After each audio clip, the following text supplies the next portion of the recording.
Let's do it. All right. Good afternoon, everyone. Welcome to the GovAI Coalition monthly meeting. It's really a pleasure to welcome you.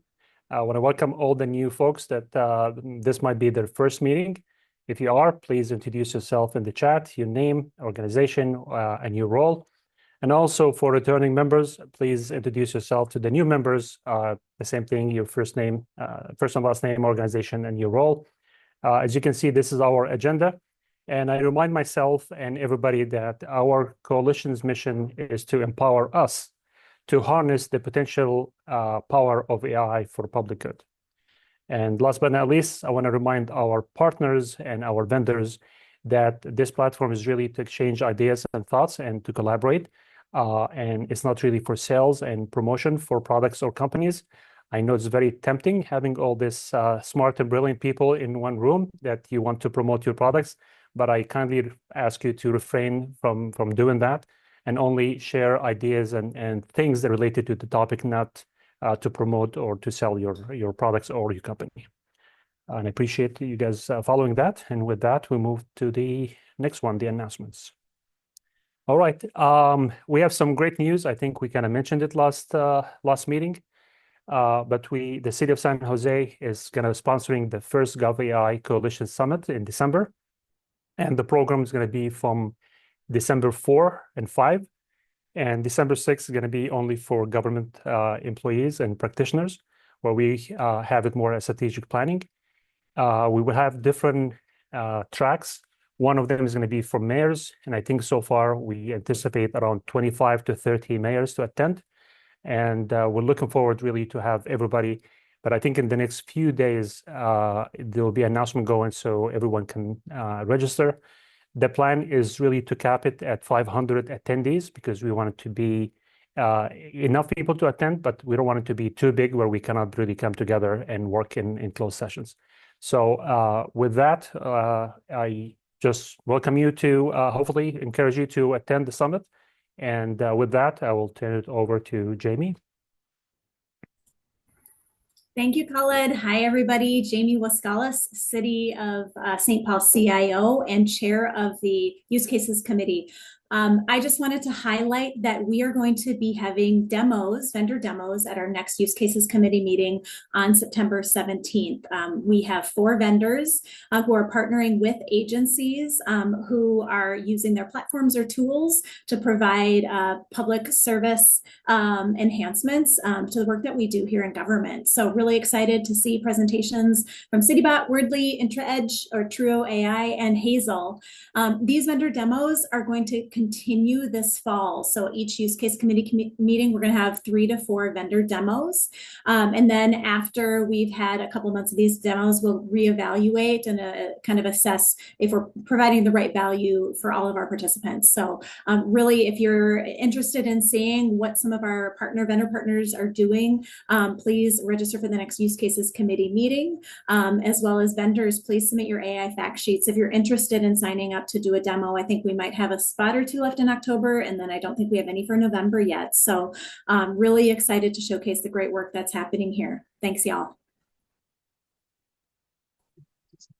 Thank you, Jamie. And again, really excited to find these ways where we can share the innovation that we see with our vendor partners in the coalition. One of the big use cases that we've been talking about a lot has been translation pairs. Basically, making sure that cities have the tools and resources so that we can automatically translate from one language to another, whether it be your documents, communicating with your residents on a day-to-day, or something even more official than that. I know in the city of San Jose, we're doing things with translating our city council meetings using AI to make it accessible in 60 odd different languages. What it takes to make this stuff happen, though, is translation pairs, basically saying this is a phrase in English and this is a phrase in Vietnamese or Spanish or Tagalog or you name it. In order to do this stuff, we need support from across the agencies in the coalition. And so on September 9th at noon, we're going to have a sprint for our translation use case meeting, just an hour where folks come together. We lay out what types of phrases we need people to understand in government. And then we'll work over the course of the next couple months on making sure that we can translate those so that we can build a better AI model, a better translation model for all of us. So Angela just put the registration link for that in the chat. So you can see there's the Zoom link. Click on that, register for the meeting. It's going to be a great time, and we're going to be able to just get our hands in on making translation better for all of us. Next, let's move to our one more slide. This is checking out our LinkedIn. So we have been starting to post more and more on our LinkedIn for the GovAI Coalition. This is a place for us to highlight events that are happening, shout out new articles or things that have been talked about with the coalition or outside of the coalition, and just provide general updates. Check us out on LinkedIn. Huge shout out to Andrew from Kansas City, Missouri, who has been part of our external affairs committee and really been pushing a lot on making our LinkedIn happen. So thank you to him and to our external affairs committee. And with that, we go to the next slide. I'm going to pass it off to Angela. Thank you, Albert. So we're going to go ahead to transition into our presentation about preparing for Copilot in M365, since Copilot for Government will be available soon. Our team has had conversations with Microsoft on how to ensure your agency is ready for a safe and effective rollout of Microsoft Copilot or similar Gen AI tools embedded into a system. And we're very excited to present with Microsoft today on these best practices. Layla, would you mind sharing screen for the new presentation, please? Um, Thank you for doing so. And then I believe in the meantime, I'll go ahead and pass it off to Brendan. Thank you again, Layla. Okay. Good afternoon, everyone. I'm Brendan Daly. I'm the Chief Information Security Officer for the City of San Diego and also a co-chair on the GovAI Policy Committee. Today, we're going to provide information and background for the coalition to consider for readiness and adoption of Microsoft's Copilot M365. Copilot M365 is the AI solution that is integrated into the Microsoft Office 365 suite. It's been available to commercial customers since late last year, and it's coming to the government cloud as of October 15th of this year. We'll be covering some of the potential benefits and some of the potential benefits that Copilot can provide, along with potential risks and steps that everyone can take to prepare for Copilot with the appropriate data governance, education, and readiness to be successful. Next slide, please. So Microsoft Copilot M365 will be delivered in 2 waves. As I mentioned, the first wave will be upcoming October 15th of this year, and wave 2 will be later in March of 2025. So what's being provided in wave 1? So Copilot will include Copilot graph-branded chat. This will allow you to quickly access relevant data, policies, or inquiries without extensive searching. For the productivity apps such as Word, Excel, and PowerPoint, Copilot will be embedded within these applications as well. In Outlook, Mail, and Calendar, Copilot will streamline email and calendar management by drafting responses, summarizing email threads, and suggesting optimal meeting times. For Teams chat and Channel Copilot, Copilot will integrate AI into daily team interactions, summarizing threads and helping manage conversations with contextual awareness, and also intelligent meeting recap. AI will be utilized for intelligent meeting recap, summarizing meeting notes, items, and action items as well. And those are some of the features that will be included in phase 1, in wave 1, coming this October. In wave 2, what we can expect is the full Teams meeting Copilot. So this will provide real-time summaries, action items, and follow-ups. This will be used during a meeting without the actual retainment of a transcript. OneNote for Copilot will enhance note-taking by using AI to generate summaries. For Stream, Copilot will automate video content management by generating AI-driven transcripts, summaries, and highlight reels. For Planner, there will be optimizations for project timelines, prioritization, and automatically adjusting plans. And for OneDrive for Business, Copilot will utilize AI to help locate, organize, and share documents. And lastly, for Loop, Copilot will utilize AI to help co-create and organize dynamic content across teams. Next slide, please. So Copilot is one of many generative AI document retrieval or transcription tools that are available in the marketplace. And with the GovAI vendor registry, we actually have some products already available and already registered with GovAI. One of those being Coachability.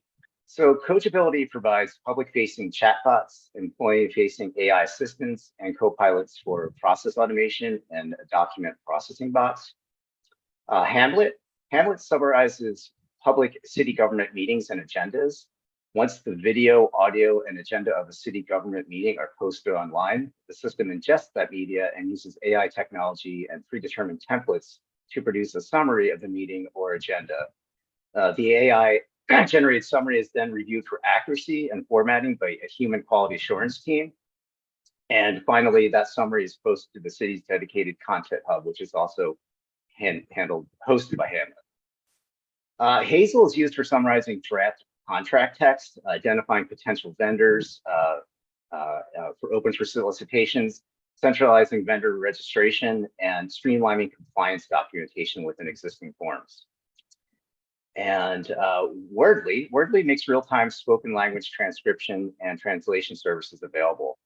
Wordly can support live conferences of varying size from 2 individuals up to 10,000, and it is available in 50 different languages. So with that, I'll hand it off to Albert to provide some additional information about Copilot M365. Thanks, Brendan. And like Brendan mentioned there, right, we're talking about Copilot because it's one that everyone's familiar with, where there's a lot of people excited about this, but this is meant to apply to all sorts of different kinds of these generative AI tools that are existing within your environment, whether it be to help you find documents, help you write memos, do this, that, and the third. And so the stats and this information that we're finding is from Microsoft, but it can apply to many other tools. What we've seen in terms of the benefits of this stuff used in practice can be really, at the end of the day, saving time, making things clearer, and making it easier for us to do our day-to-day business tasks. In Microsoft's own research, we see time being saved. And from the city of San Jose, as we've been testing out Copilot and other generative AI tools like this, we've been seeing that super users, those that have the right training and are able to use it, are saving roughly an hour a day on tasks ranging from writing emails, memos, policies, practices, you name it. The risks, however, are, well, problematic. You can have situations where people find personal employee evaluations when they're searching through Team. And to be clear, it's not that Copilot or any of these other tools automatically give access to someone, but based on whether it be improper data governance or issues in file access that we unintentionally gave to someone, they might have access to these information and we don't even realize it. You might have situations where someone is pulling outdated information. When they are getting help from Copilot, Copilot might reference annual budget version 3 when they should be looking at version 5. You have just the foundational issue of if someone gets a license for Copilot or any of these other tools and they aren't equipped with the trainings or the knowledge on how to use it, that's just money down the drain.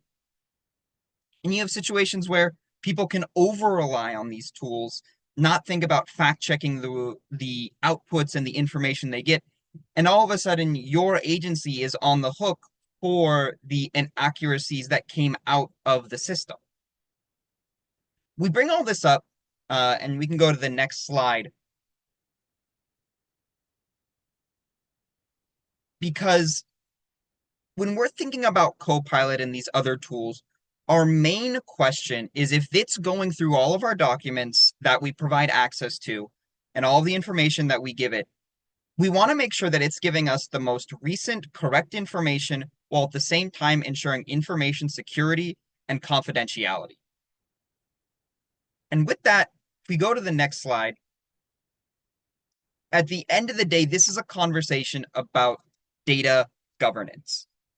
And with that, I am going to pass it off to Lane to talk more about what this means in terms of good data governance practices. Thanks, appreciate that. So really like what you shared there, Albert, that a term that we use here at Microsoft, by the way, Lane McKellar, technical specialist for Copilot.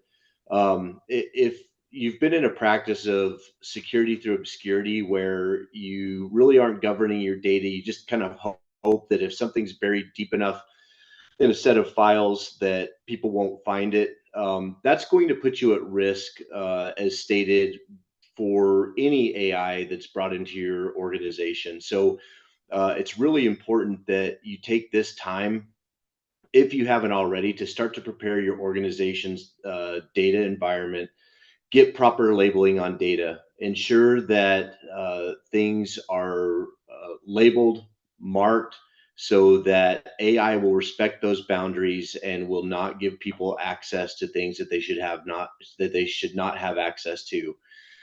Clean up that data estate and make sure that you're really ready to go. Next slide. So what we want to make sure is that through this access that you understand that Copilot, at least that's my area of expertise and what I can speak to, it does not give access to anything that somebody does not already have access to today. So through proper data governance, through labeling and all of that, you are able to put controls and box these tools in from a Microsoft standpoint so that it absolutely respects what rights and privileges people should have.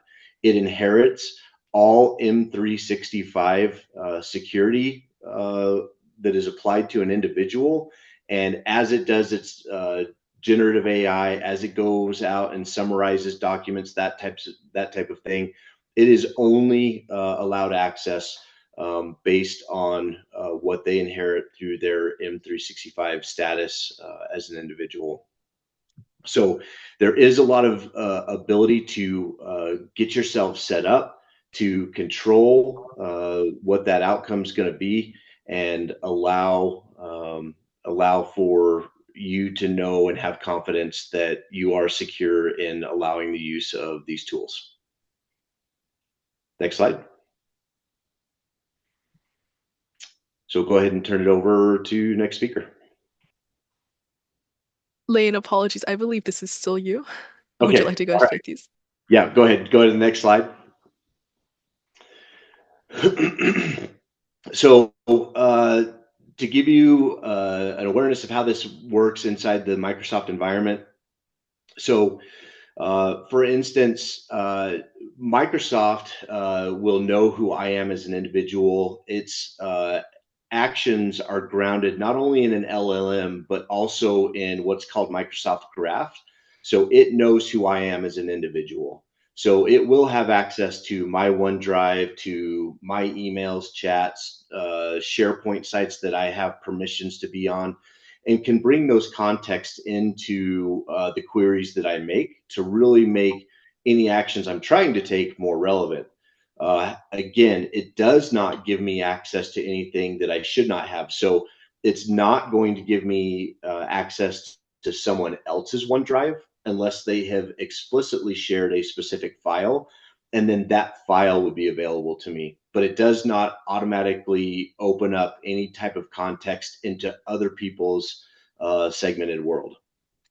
Can only find documents that have been indexed in that case. And again, by utilizing labeling, you can protect that indexing and ensure that only files that are meant to be consumed are. Next slide. So it's important that people understand how the tools work and how that sharing works. We, as an organization, provide not only a number of workshops in that to help you get prepared, to help you prepare that data estate, but also for the end user training that needs to come after your investment in the tool set.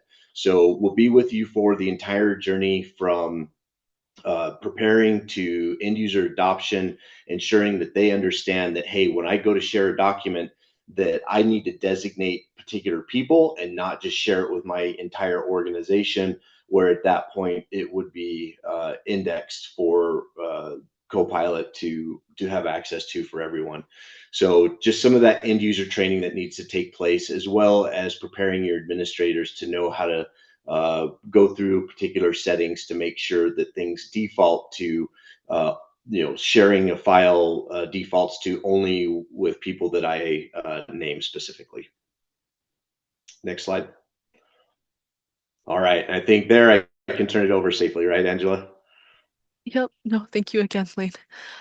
So next we'll be discussing ensuring document confidentiality. Could we go to the next slide, please? Thank you. So there are three main levels of document privacy, and you can get more granular if needed. So the first one is what we call de-indexed information. Copilot can't find this information, and it also won't return it to you in searches or queries. However, if you have access to these documents or folders, you can still access them by using the link. The second level is where the document has been indexed, but because you don't have access to the document, while Copilot can find this information, it won't give you access to that information, and it also won't return it in a search. Finally, the third level is where that document is both indexed and you have access to it, which means that if you are searching for this document using Copilot, Copilot will both be able to find that document and will also give you access to that information. When we're discussing, like what Ling discussed earlier, like being able to share documents specifically to people, that's usually going to be about a level 2 privacy, where Copilot can find the document, but due to access controls, will not give you access to it. But there are also documents with sensitive information that we don't want Copilot to find.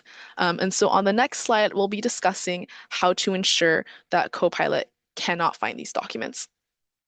And you can do this by applying a confidential sensitivity label.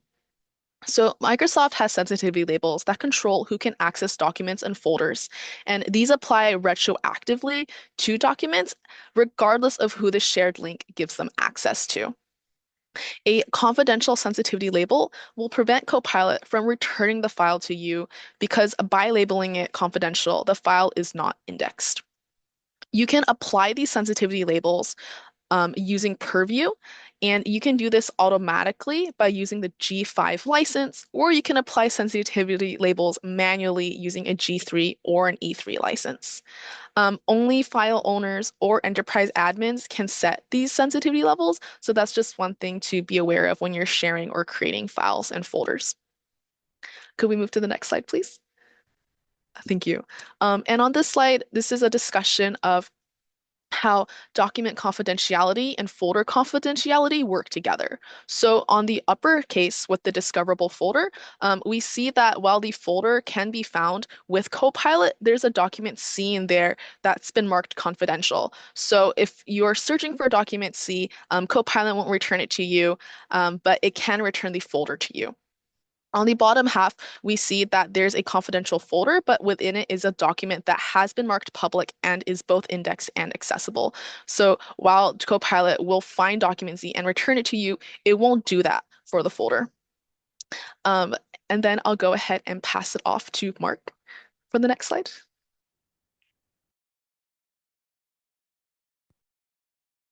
Thanks, Angela. When creating a single source of truth, what we're talking about is using version control. And this is just another level of governance that many organizations already have into place as part of their document management or information management governance. You can also think about it as part of your data retention policies that come into play. So as Albert and Lane had mentioned earlier, when we're looking at the security and shareability of the data, all of your existing governance programs come into play. So with Microsoft, you can use version control.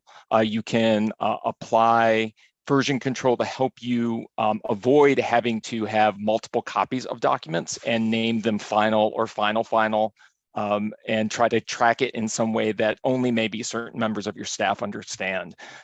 So version control is a way to get out of the problem that was identified earlier, that generative AI tools will not inherently understand what the true final version or the source of truth should be in terms of finding the right document. And you should also be applying your data and document retention policies if you're going to be adopting an enterprise generative AI tool, to avoid any of these situations where it's not clear what the single source of truth or what the last version and the usable form of the document is. Next slide. So again, Microsoft naturally keeps a history. When you turn on version control, you can see this from the version history context box. You can move back to versions and edit those versions and do restorations. So this is a very valuable tool that's available not just in Microsoft, but many of our other work productivity tools that helps to alleviate the problems of having to constantly delete and remember and track which is the final version of your data. So use these no matter what productivity tools you have in place at your organization. Next slide.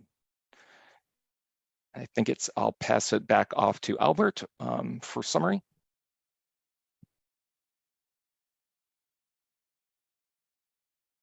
Albert, you're on mute. Thank you. I am actually, Angela, I'm looking at you for traffic control. Is this Brendan? Yes, I'm sorry, this is Brendan. Yeah. Perfect. Okay. No problem. Yeah. Thanks, guys. Yeah, so preparing your staff for Copilot. Next slide, please. So as we were just viewing on the previous slides, you really need to ensure that you have the correct G5 security licensing for your admins to be able to allow them to programmatically de-index confidential documents. It's going to be important to plan that out ahead of time and ensure that you have the proper licensing for the proper individuals in your organization. Agencies should know their retention policies, right? Data retention is hugely important as it is. It's going to get even more and more important as we've been discussing as we start utilizing generative AI and training on it. So remove documents that you don't need to retain. And then also consider a pilot program, right? You don't want to go into full production right away necessarily with a Copilot. So, develop a meaningful pilot program that involves participants across the organization from all functions, roles, and departments such as business, management, analysts, HR, IT, legal, and plan that out and make sure you have enough time to actually do a proper pilot. So, minimum 30 days, you could go beyond that. 45 days is on the slide here, but really what makes the most sense for your organization. Next slide, please. And as we were discussing earlier, mark confidential documents as confidential and only share those with the intended recipients. This is going to allow you to effectively and securely utilize Copilot. Talk with your admins about doing a pre-Copilot cleanup, right, to prevent any unwanted documents from accidentally being utilized by Copilot. And keep a single source of truth for documents. Delete or de-index older drafts. Again, we want to have that most current and recent and correct information available to Copilot. And of course, educate your staff on simple best practices for all these items. And know your data governance program. So data governance is hugely important. If you don't have a data governance program or it's not that mature yet, this is a great time to get started and improve upon that and mature your data governance program. So something that we say in the cybersecurity world all the time is that cybersecurity is everyone's responsibility. That very much applies to data governance. And what does that mean? It means it really needs to be embedded throughout the organization. It's not strictly an IT department issue. As with cybersecurity, data governance is really everyone's responsibility throughout the entire organization. Next slide. And the coalition has scheduled a Q&A session with Microsoft, and that will be occurring this Friday, August 30th, 12 to 1 PST, 3 to 4 EST. And there is a sign-up link in the slide here, and I'm sure someone's going to drop that in chat as well. And additionally, there are some additional Copilot FAQs that will be made available as well. Thank you.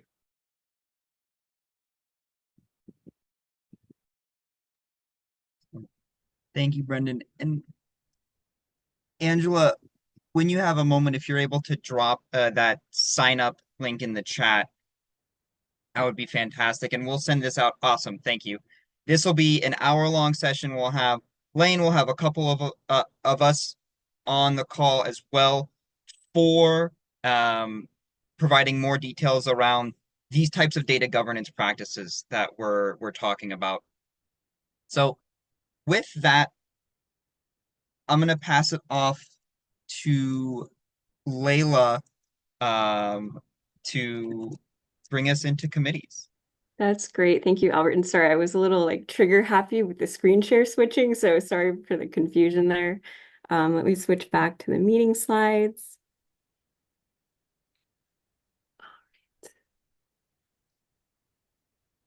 Okay. All right, so thank you, team, for that wonderful presentation. We really appreciate the coalition members who took the time to help us craft all that material. And I just want to give a special thank you to our guest, Lane from Microsoft, for joining us in that presentation today. We hope that material is helpful to those of you on the call who might be considering using Copilot as it soon becomes available to governments. And we hope that you can join for the Q&A this Friday if you have any follow-up questions. So speaking of Copilot and other enterprise LLM tools, we want to introduce a new resource to the coalition, which is the Buyer's Guide to Enterprise Gen AI Tools. And the purpose of this guide is to provide government buyers who are looking to purchase some kind of LLM or another enterprise Gen AI tool, provide them with the key considerations and questions to keep in mind during the procurement process. So this guide includes an introduction to the current market around enterprise Gen AI tools with a really brief kind of under the hood explanation of how those tools actually work. It includes a list of evaluation metrics that might be helpful to you as you're assessing and comparing the performance of different tools that are available out there. There's also a section on pricing schemes, what those typically look like for these kinds of products. Usually they're going to be per user based or consumption based. And it includes some conversation on which of those pricing models could be best for your specific situation. And this guide also includes key provisions to look out for in the contractual terms of the purchasing agreement. So things around ownership, security, indemnification, and many other sections that we hope are helpful.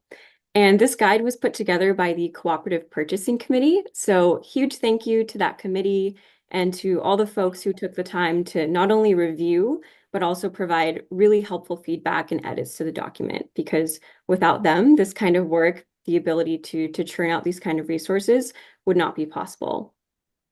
And we hope that this is a helpful resource for agencies as more Gen AI tools hit the market. And then one quick note is that as you're looking through this guide, this is really just a version 1. So we're very open to any feedback that you might have on how we can make it better. And you can find this buyer's guide on the coalition's webpage, and it's also linked on the slides, which we'll be sharing after this meeting. Okay, so with that, we're going to get into our committee updates. And just a quick reminder, this is our kind of zoom out slide that we like to touch on every month. Until April 2025, we are in phase 2 of the coalition. So we're continuing to strengthen our use cases work, improve our policy templates, and help agencies adopt AI tools and AI policies. Most folks are pretty familiar with this slide.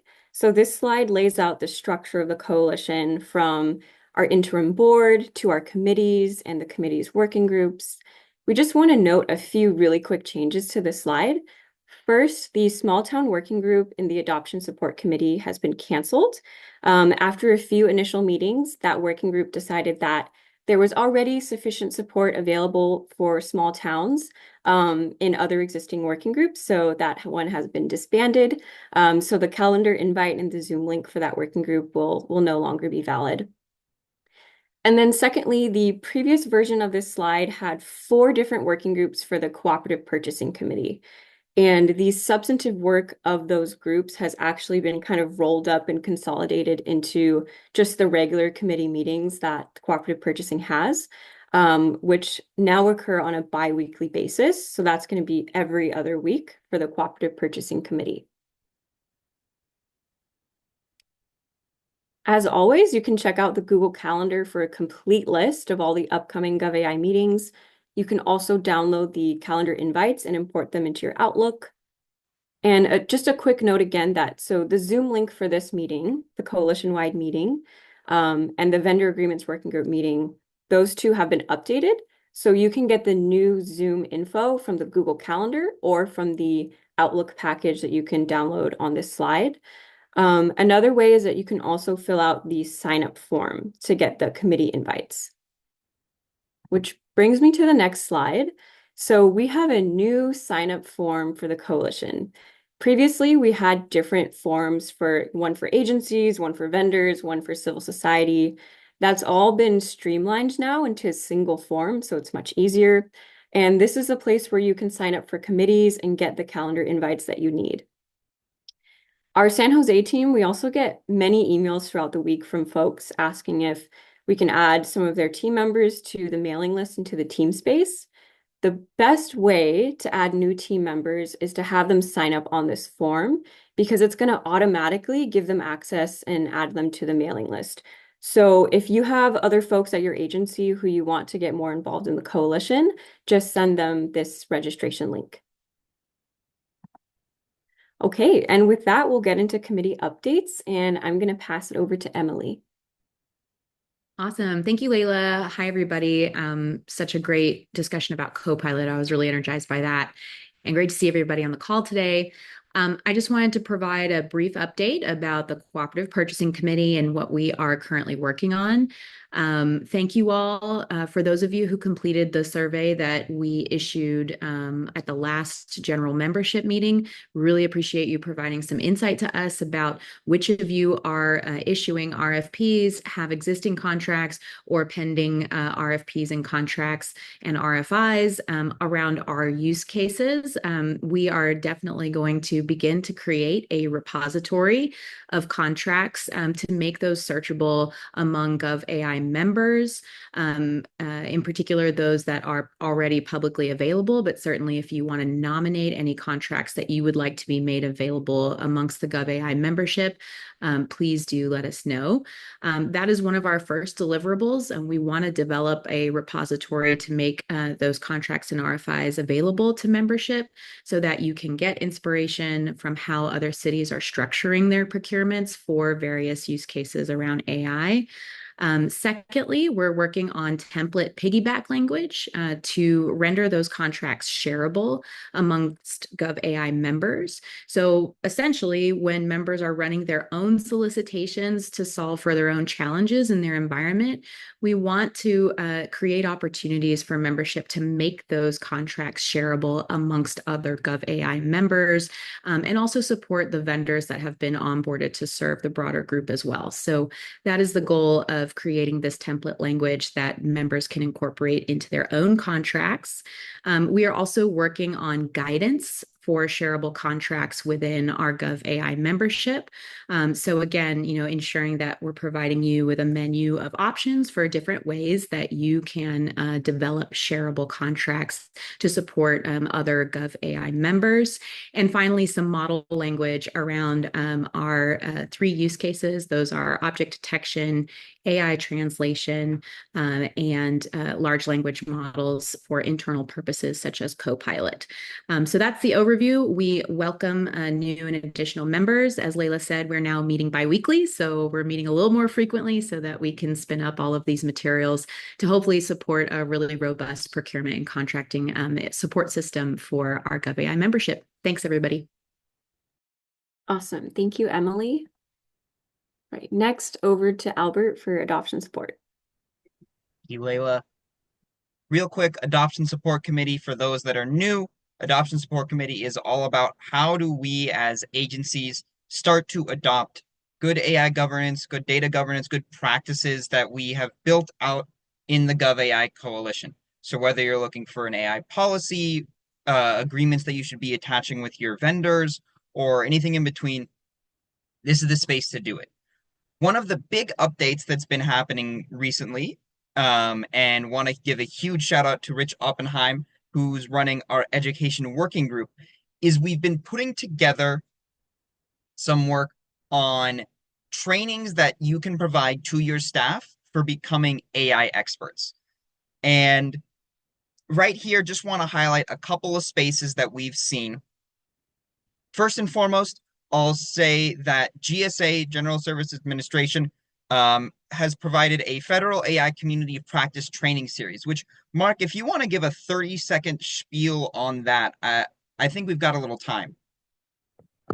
Yeah, thanks, Albert. I'd love to. So this is open to all public sector employees, but you have to have a .gov or a .mil email. Unfortunately, we're just not on the roadmap for bringing in the .org folks, and it's how the AI community of practice listserv and program was originally set up. So I just wanted to get that out of the way up front. But it contains 3 tracks, one on acquisitions and procurement, one on leadership and policy, and another that is more technically oriented to the use of AI as deterministic tools and AI and generative AI tools. It is being taught by George Washington University, Princeton, and Stanford. So we have leading experts in the field leading these sessions. You can sign up for any or all of them if you want to. They're occurring from September through October. You can sign up at any time using the link. And these sessions normally occur on the Eastern time around noon or 1 p.m. So happy to have people spread the word on this and have your staff participate in any of these training sessions. Thanks, Albert. Thank you, Mark. And want to give a shout out. We are in the process of putting together a landscape of some educational offerings that you have from across the space, whether it be free or paid, that just getting started. We'll share out a link to this after the session today, where you can see a broader list of trainings. Big recommendations from what we've seen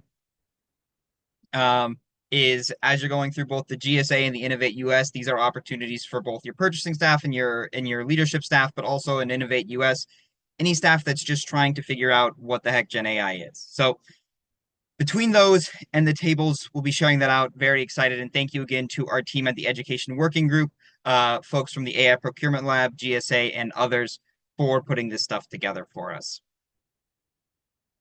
And with that, can pass it off. Thanks, Albert.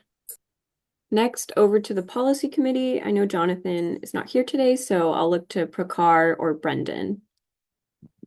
Hi, everyone. It's Brendan again. Yes, Jonathan wasn't able to join us today. So quick update on the Policy Committee. We meet quarterly, so not as frequent as the other committees.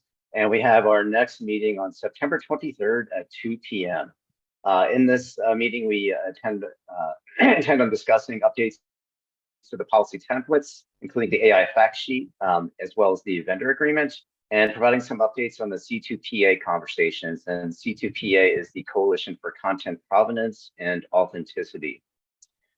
We have collected about 10 policy examples from participating agencies in our policy committee from across the country. So I encourage you to, if your organization has developed an AI policy, please share it with the coalition so that we can all take a look at what you're doing, and you can get feedback from us, and we could borrow possibly from that. And I'm also happy to announce that the city of San Diego is very nearing completion of our AI policy. So we should have something to contribute as well coming up, hopefully pretty soon. Awesome. Thank you, Brendan. And that's so exciting. And I will turn it over to Prakhar if he has anything else to add. No? Okay. Then next slide. Thanks. Cool. Yeah, I think we're good. All right, Jamie, over to you. All right. Hi again, everybody. Jamie Wascalis, Use Cases Committee. We are a group of public sector professionals, vendors investigating, piloting, and sharing use cases that will have impact in the public sector. You've heard a number of these updates already, but just to reiterate, so first, we're completing vendor demos during our normal use cases meetings. Through November. Again, you can submit a fact sheet if you're a vendor, or sign up to join so you can see some of the ways in which these partnerships are providing value in the public sector. To reiterate what Emily talked about, we are continuing a collaboration with cooperative purchasing. We recently had a demo by Dustin Navarro for Gen AI for SharePoint. I've only had time, this is Minnesota at the end of the summer, you have to maximize your time outside. I've only had time to watch about half of the demo, but it's been great so far. I can't wait to finish it. The group that watched it, some of the people were like, I wasn't really that excited about Gen AI for SharePoint. And then I saw what Dustin did, and it's amazing. So please take a look if you have some time, if you want to learn, see what great work is happening. Additionally, coming up on September 9th, we have our translation working group design sprint. So please join us to build better a better AI translation model with the group. Sign up and help populate that spreadsheet. And then finally, we've mentioned this before, but please continue to add data to the open data portal. We have 10,000 pairs from 5 agencies in 10 languages right now. You can sign up to upload data. We're really, looking to collaborate to build the data that we all need to have impactful AI in the public sector. So thanks, y'all. Appreciate it. Awesome. Thank you, Jamie. All right, and Anthony, over to you for external affairs. Thanks, Layla. I will actually pass it off to my 2 work group folks, starting with Sabra, talking a little bit about the GovAI conference. Absolutely. Good afternoon, everybody. I'm Sabra Schneider from the city of Bellevue. And Khaled kind of kicked things off today by talking about the conference that we are partnering to put together on December 4th through 6th. As a reminder, it would start loosely midday on the 4th in San Jose, giving everybody a chance to fly in. And then we would have a government coalition only business meeting on Friday in the morning, giving everyone a chance to fly home in the afternoon. We are hoping to have registration available and open very soon. And we have been working hard to try to build out the content for this conference with a whole steering team from the coalition that's been giving input. But we see a lot of engaging content that would be targeted at elected officials. Khaled had mentioned already that we had around 30 to 50 mayors that are tentatively scheduled to come, department directors, both for IT and other interested departments in government service, and then practitioners. And that's loosely how we're targeting the tracks for the conference. So really, really excited to see all of you, hopefully in person, in what will likely be beautiful, sunny San Jose in December, which might be a nice break for some of us who live in places that probably aren't sunny in December. Anything you want to add, Anthony or Layla or Albert or anyone else that's been involved in planning? Other than I'm looking forward to being in San Francisco, San Jose Bay Area during December when it's snowy and cold in Colorado. Yeah. Other than that, I think I'm okay. It's just rainy and gray here in Bellevue. I'll take that over the snow. And as a UC Santa Cruz alumni, I'm just going to say go banana slugs. Excellent. Thank you, Sabra. Thank you. I'll point over to Andrew to talk a little bit about some of the stakeholder engagement work that he's been doing. Good afternoon. So yes, we've been engaging with the community on LinkedIn, and we've been working on sharing posts, updating the community on the important work of the GovAI Coalition. You may have seen a number of posts, and also if you have any posts that you would like to share that may be beneficial for our members, we invite you to reach out to Anthony or Jiri so that we can get that also posted. Back to you, Anthony. Awesome, thank you. And then I feel like I talked about it a little bit this area last time, talking about partnerships. On the next slide, Jiri and I kind of broke things down just so it was a little bit more digestible as far as like what we're looking for in terms of partnerships, just so everybody at the coalition level understands what we're trying to build here. So obviously where we are right now for let's say less than a year out, I'd say we're doing pretty good. We've got a lot of members, we've got a lot of folks interested in partnering with us, but now we just need to figure out what are the right partners, what are those right types to kind of continue the longevity of this organization. So there's really 4 key areas that we're looking at. And so one of those being resource building. We've got some partners that are interested in potentially giving us and even folks within the coalition some resources in terms of like interns or folks who might be able to help out with policy. There's also opportunities for grants. There's obviously going to be, as time goes on, some expenses and things that go into putting on events or doing different types of conferences. So we're trying to explore some funding or grants to be able to continue that. In addition, with public engagements, I know Layla, you've been a part of some of that. Andrew, you're going to be doing a public engagement next week. So we're really trying to get the word out there about GovAI and engage with our local communities, with our local governments, and try to share some of the knowledge and the experiences that we've all had so that other folks can learn from that and hopefully be able to implement AI in an ethical and responsible way in their local governments. Finally, though, we're looking at research and publications. One of the things that I kind of jokingly talk about as far as legacy is if you can get your name on a building or you can have your name in some sort of a publication, that will live on forever. And that's more or less what we're trying to do, is trying to find those partners where they're publishing research, they're doing really innovative things, and we can get the GovAI name attached to that really innovative research so that it lives on forever. We have some really interesting partners through the universities. We also have some other folks through other nonprofits that are doing some work similar to us. But don't want to talk about this a whole lot because it's whenever that R word revenue comes up when it comes to nonprofits, I think some folks get a little bit scared, like, oh, what are we doing here? But again, back to what we talked about funding and grants in the resource building category, there are potential opportunities where we could take some of the materials from GovAI and license it out.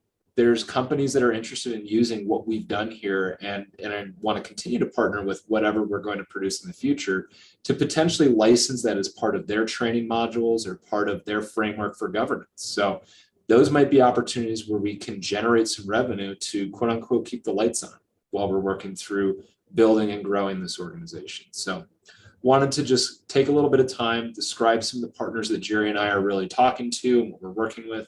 But as always, if you have any questions, concerns, or if you have a partner that you'd like to refer to us, please reach out to Jerry or myself. Pass back to you, Layla and Albert. Awesome. Thank you, Anthony, Sabra, and Andrew. That was great. All right, Angela, over to you for AI registry. Thank you, Layla. So I'll be filling in for Ethan today because he can't make it to this meeting. But we're really excited with the AI registry because we have 16 fact sheets here. Please note that this is only accessible to agencies, but these fact sheets are the nutrition facts of vendors that we have. And these are also the fact sheets for vendors who will be presenting at the Use Cases Committee in September. We are currently reviewing 4 fact sheets that have been submitted and have also reached out to 11 vendors about their fact sheets or vendors who said that they will be giving us these fact sheets. We would really like your help to populate the registry to reach 40 fact sheets by the GovAI Summit. So please invite your vendors to sign up at the same registration link, and I'll drop it in the chat in a little bit. But yeah, that's all for the AI registry. Awesome. Thanks, Angela. I think that about wraps us up for today. Just a quick recap of some of the latest resources that the coalition has to offer. I mentioned earlier that buyer's guide to enterprise Gen AI tools. You can find that on our website. There are also some new education materials available to you around AI safety and deepfakes. We have that wonderful Gen AI for SharePoint presentation that Dustin gave. You can find those links on this slide. We'll share this out in just a bit after the meeting. And then finally, if you'd like to review the presentation on Copilot that was given earlier today, you can take a look at the slides or our FAQ document. Okay, and in terms of next steps, please register for the summit. We're looking forward to seeing you all there in December.